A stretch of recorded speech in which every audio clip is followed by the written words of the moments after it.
Vážení hostia, ja vás vítam na našej prezentácii o 3D tlači na halove. Ak by ste si nemali kde sadnúť, tak verím, že nie je problém, že postojíte. Som rád za vašu účasť. Keď budete mať nejaké otázky, kľudne sa pýtajte. Budem vám rád odpovedať. Ale teda, vrátime sa k našemu topiku a to je teda 3D tlač na halovej. No 3D tlač na strednej škole už môžeme považovať v určitých prípadoch za nejaký štandard, čo je výborné, pretože táto technológia s jej potenciálom rastie rapidným tempom. To môžeme vidieť vlastne na niekoľkých spoločnostiach, ktoré sa tu nachádzajú na 3D Expe. No a my ako vzdelávacia inštitúcia sme zodpovední za to, aby sme vlastne prinášali ľudí na tento trh. Môžem poprosiť techniku, aby sme ešte skúsili prepínač, pretože už mi nefunguje, alebo ak vás môžem požiadať o asistenciu. Výborné. Takže našou hlavnou motiváciou bolo teda priniesť túto technológiu do výuky, keďže sme vzdelávacia inštitúcia práve Stredná priemyselná škola elektrotechnická, takže je určite súčasťou nášho odboru práve 3D tlač, čo je teda kombináciou viacerých technológií.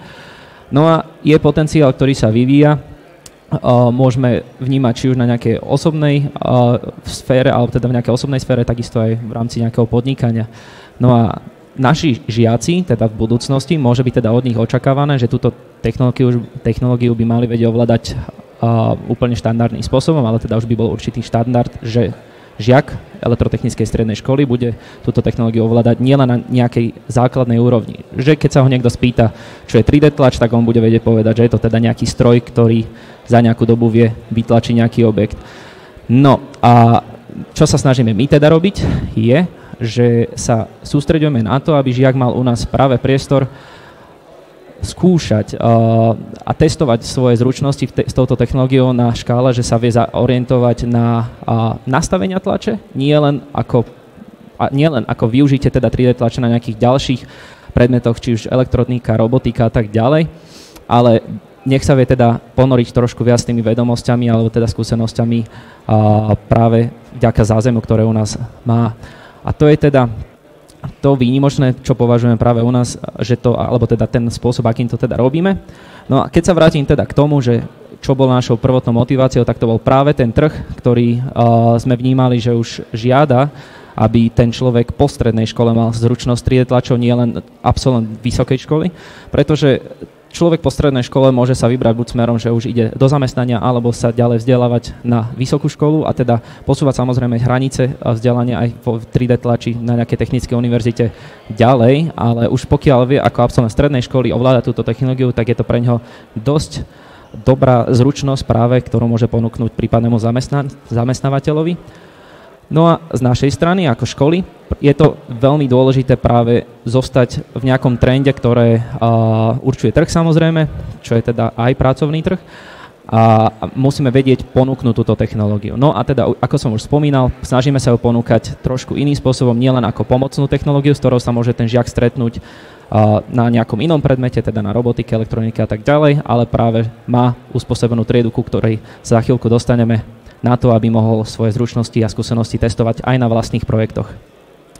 Takže naša forma výuky je rozdelená vlastne, alebo spadá hodina 3D tlače pod hodiny praxe, ktoré majú žiaci 2. a 3. ročníka, ktorí už môžeme považovať za tých, ktorí niečo už vedia. A teda v prvom ročníku samozrejme majú nejaké všeobecné predmety, ale už to majú trošku obohatené aj o nejaké technické a práve 3D tlač im môže ponúknuť možno nejaké lepšie chápanie tých technológií tak všeobecne a môžu začať komponovať nejaký svoj projekt najprv v hlave a neskôr preniesť do reálnej formy vďaka teda možnosti kľudne aj 3D tlače. No a tá forma, alebo teda ten spôsob, ktorý môžu stretnúť u nás, je práve na tých hodinách 3D tlače na praxi, kde majú nejakú úroveň zadaní. A teda začíname na nejakej jednoduchej menovke. Pre nás ako učiteľov je to veľmi dôležité poznať svojich žiakov. Je to lepšie, keď máme nejaký kontakt s nimi kľudne na forme tykania a je to potom v podstate obojsmerne tak oveľa uvoľnenejšia atmosféra. A práve to prvé zadanie, teda menovka, nám umožňuje si pamätať tie mená v prvom rade, lebo keď sa vám tam proste stretne 120 žiakov, je to koľkokrát náročné si zapamätať každé jedno meno, takže toto je taká z tej užívateľskej stránky taká veľmi dobrá voľba prvého zadania. A čo si na tom zadaní prakticky môžu skúsiť, no je to v podstate prvý nejaký kontakt s 3D tlačou. Samozrejme predtým majú nejakú teoretickú prednášku o tom, že teda má to nejakú postupnosť, že musia najprv získať model, ktorý môžu teda buď nakonštruovať, alebo si stiahnuť, ďalej ho musia spracovať a následne ho môžu teda zrealizovať pomocou 3D tlače u nás. A vlastne potom, ako si toto všetko povieme, tak žiaci okamžite nabiehajú na ten proces, že v podstate vstúpia do toho prostredia modelovania, na ktoré my už nevyužívame v podstate nejaký základný software, ako je Tinkercad napríklad, ale už priamo v podstate vďaka tomu, že v prvom ročníku majú hodinu konštruovania, kde sa venujú inventoru, tak my už vlastne na hodine praxe na 3D tlači riešime modelovanie vo Fusione, čo je určitou alternatívou. Fusion ako taký je v podstate spojenie viacerých softverov od Autodesku a ponúka to viaceré možnosti, takže toto využívame na to, aby ste mali kontakt. Študentská licencia Fusionu je v podstate dostupná na základe ISIQ, čo je výborné riešenie a vďaka tomu si teda navrhnú prvotnú tú menovku, čo je z toho dizajnerského hľadiska veľmi jednoduché, využívajú nejaké počiatočné funkcie na modelovanie, takže najprv nejaký náčrt, ktorý vysúvajú do priestoru, následne osadenie nejakého mena na tú platformu a potom v podstate tu prichádza tá druhá fáza, alebo teda ten druhý bod spomínaný voľný vývoj práce. Tento bod je nazvaný takto, ale zmysel jeho teda je v tom, že nediktujeme tým žiakom presné parametre, že čo majú robiť. Chceme od nich nejaký výsledok, takže my im povieme, že OK, tá menovka má byť v nejakom uhle, ty odhadni, načítaj si tú situáciu, v ktorej má byť, odhadni si teda, že aký by bol ideálny možno uhol na to, aby to bolo z toho užívateľského hľadiska dobré, vhodné pre toho užívateľa, ktorý sa na to bude pozerať. Zvol kombináciu farieb vo výsledku na to, aby to bolo jednoduché na prečítanie kľudne, aj keď na to človek pozerá kľudne z boku. A toto je tiež v podstate veľmi dôležitá fáza, ktorú sme si vysvetlili hneď na začiatku, že akým spôsobom to chceme robiť, že to teda nemá byť len o tom, že žiakom v podstate nazdielame na prezentáciu, že tuto je takýto nákres, vy si to prekreslíte a potom to teda budeme tlačiť, samozrejme spracovávať, ale už v tejto fáze je veľmi dôležité, aby žiaci nad tým začali rozmýšľať, pretože už na strednej škole sa kľudne môžu stretnúť s tým, pokiaľ majú možnosť 3D tlače osobnej alebo súkromnej, že majú nejaké zákazky a na to treba vedieť reagovať podľa toho, čo si ten zákazník vypýta a teda tú situáciu koľkokrát si potrebuje predstaviť čo najreálnejšie a na to vedie reagovať pomocou svojej zručnosti v modelovaní. No a samozrejme, keď si navrhnú toto telo menovky, prechádzame k druhému modu, kde už je to o spracovaní, je to prvý kontakt zase so slicerom, kde už teda žiak si môže spracovať ten daný model pre tú 3D tlač, kde riešime nejaké základné nastavenie, nejaké hrúbka vrstvy, prvé vysvetlenie supportov, správne použitie materiálov. A teda, keďže je to tento typ zadania, kde to máme od určitej úrovne potrebu, aby tá menovka bola ľahko čitateľná, tak už im vysvetlíme hneď na tom prvom zadaní, že wow, je tam nejaká možnosť kombinácie materiálov, možnosť kombináciou farieb a tým, že máme v podstate tlačarne základné typu FDM, tak bez nejakého ďalšieho dodatku vieme tlačiť v podstate teda rozdiel farebný od nejakej vrstvy. Takže týmto majú už možnosť stretnúť sa pri prvom zadaní, pri tej menovke a následne prichádzajú po spracovaní a pri spracovaní základnými nastaveniami k akému prvému dotyku 3D tlače ako takej, kde prechádzame prvotnú kalibráciu. V rámci tlačerín, ktoré teda používame, tam máme dva typy kalibrácie, kedy je to raz mesh bed leveling a potom kalibrácie prvej vrstvy, pričom si pochopia aj nejakú základnú funkcionalitu senzorov tej tlačiarne. No a v podstate následne už majú po tomto procese sledovať či už ten proces tlače, čo sa týka dôkladného uloženia prvej vrstvy a teda následne im je vysvetlené, že pokiaľ majú toto splnené, tak áno, v tomto bode to už začína byť takmer v podstate samostatne pracujúca záležitosť a môžu sa venovať niečomu ďalšiemu, kľudne ďalšiemu zadaniu, ale samozrejme priebežne si to kontrolujú. No a toto je jedno zo zadaní, potom vlastne ďalšia úroveň je návrh drónu, ktorý v podstate spočíva v tom, že majú žiaci navrhnúť kvadrakopteru. Tiež je to rozdelené na dva typy zadaní, kedy buď si určité periférie toho drónu navrhujú podľa nejaké vlastné predstavy, že teda motor buď bude mať také rozmery, alebo idú priamo na internet a v podstate si už predstavujú tú situáciu tej zákazky, že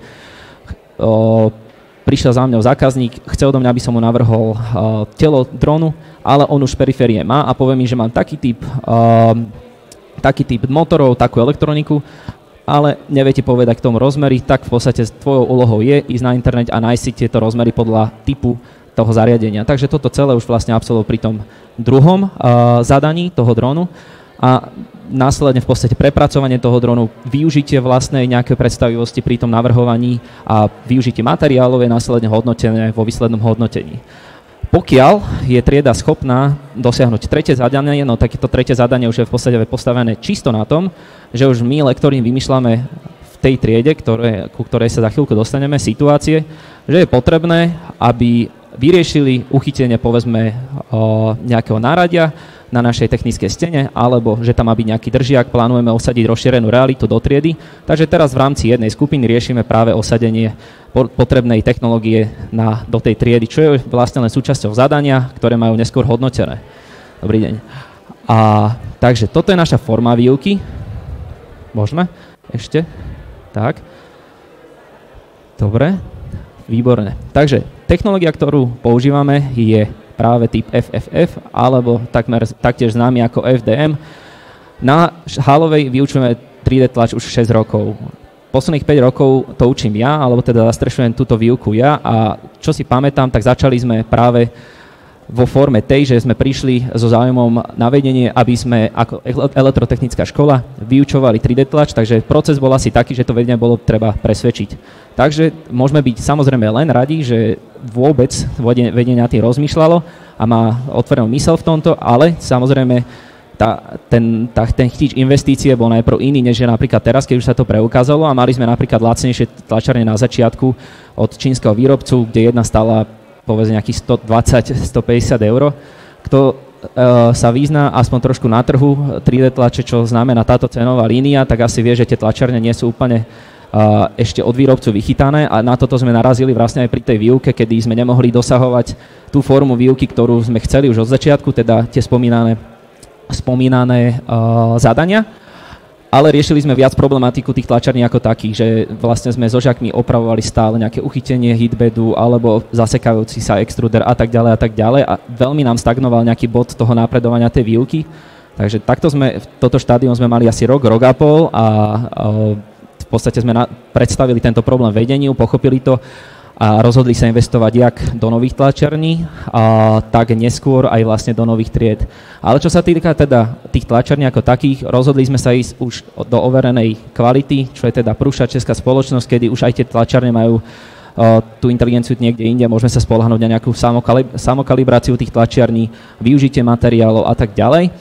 No a takmer teda spomínaná spoľahlivosť a taktiež teda, čo sa týka tej bezpečnosti, k tým, že sme vzdelávacia inštitúcia, no tak čo sa materiálov týka, tak chceme ukázať samozrejme čo najviac, ale na tých hodinách jednoducho, keďže je aj obmedzený čas a tí žiaci v podstate kolú okolo tých tlačarní, tak museli sme sa zhodnúť, že budeme tlačiť iba na PLA a PTG z hľadiska toho, že PLA je jednoduché na naučenie sa, nie je tak náročné na tlač a potom, keď je nejaký zaujímavý projekt, ktorý si napríklad aj žiak chce prísť vytlačiť, tak to PTG je dostačujúce a ani jeden z týchto materiálov v podstate nie je toxický pri tlači. Takže toto je dosť dôležitý faktor a zároveň potom, keď máme nejaké ďalšie materiály, ako je ASA, ABS, nylon a tak ďalej, tak oni si už vyžadujú aj väčšiu pozornosť pri tej tlači, čo potrebujete mať aspoň nejakú komoru a tak ďalej a tak ďalej. A teda, čo sme riešili v podstate pri návrhu novej triedy, vlastne 2 roky dozadu, keď sme prichádzali alebo chceli prísť nejakým konceptom typu triedy, novým konceptom typu triedy práve pre výuku 3D tlače.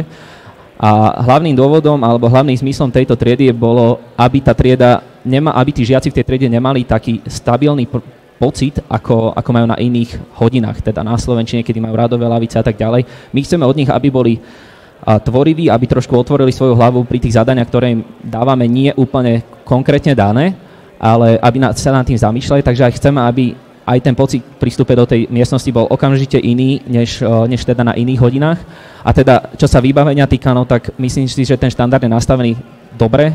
Majú každý k dispozícii teda svoj notebook a na každom tomto kiosku, ktorý si môžete všimnúť, že teda celá trieda je rozdelená do 4 takých kioskov, ktoré nám umožňujú vlastne tiež tú formu posunúť do nejakej ďalšej fázy, či už je to teda práca v tímoch a možno nejaká konkurencia medzi nimi, keď už máme nejaký hackathon, keď im v podstate, ktorý je postavený tiež na tom, že sa im zadá nejaký problém, nejaká problematika a oni majú vlastne dať ako v tímoch hlavy dokopy na to, aby našli na to riešenie. Tuto máme mimochodom vysvietený aj vlastne to druhé zadanie toho dronu, ktoré teda som spomínal pri tej forme výuky. No a Jaj, no, tak čo som chcel ešte tiež spomenúť k tej triede, tak túto triedu sme vlastne sfinalizovali asi rok a pol dozadu a už máme takisto ďalšie plány, ktoré by sme chceli do toho osadiť, ako je napríklad tá rozšírená realita, pretože tie miesta vlastne medzi tými stolmi nie sú náhodou vlastne tam nechané. Zmysel tejto triedy bol najprv všeobecne, že 3D, takže 3D môžeme robiť či už virtuálnu realitu, rozšírenú realitu, 3D tlač, čisto 3D modelovanie, skenovanie a kadečo iné. Tak v podstate sme plánovali, alebo nechovali sme ten priestor na tie ďalšie využitia. Na čo sme sa ale teraz zhodli, čo by mohol byť ďalší milestone, bolo práve osadenie rozšírenej reality pre túto triedu. Čo znamená rozšírená realita? V jednoduchosti teda potrebujete mať nejaké zariadenie, ktoré vám vie do vlastne priestoru, na ktoré je to zariadenie namierené, preniesť vlastne vizualizáciu nejakého 3D modelu a tento 3D model by mal byť v podstate orientovaný na tie maličké procesy v tej tlačiarni, ktoré sa tam odohrávajú a žiak potrebuje vedieť, pochopiť, čo sa deje napríklad v hotende, kde sa môže zapchať tryska alebo ako funguje extruder, takisto kroky motoru a tak ďalej. V princípe je to stále žiak 2. 3. ročníka, takže ak by aj povedzme nenabral túto zručnosť na inom predmete, že by to nebolo dostatočne porešené, tak na tomto predmete si to môže doriešiť, ale teda doučiť sa a vlastne tie animácie by mali byť prakticky nad každým kioskom. Forma by mala byť teda taká, že žiak by si mal z boku toho stoliku nahrať alebo vedieť načítať QR kód, ktorý mu vlastne sa spojí jeho zariadenie s cloudom a vlastne cez fotoaparát určité aplikácie, ktoré vlastne vytvorili tiež naši žiaci, by im to na tým kioskom malo vlastne vedieť vysvietiť tú danú animáciu. Takže to zázemie v tej triede je teda veľmi dobré, nielen na základe technológie, ale aj vlastne toho prostredia triedy ako také, že aj na to sme mysleli, že niekto teda, keď už sme mali možnosť a pridelený priestor na to, aby sme realizovali takúto triedu, tak sme sa na to snažili pozerať tak viac komplexnejšie.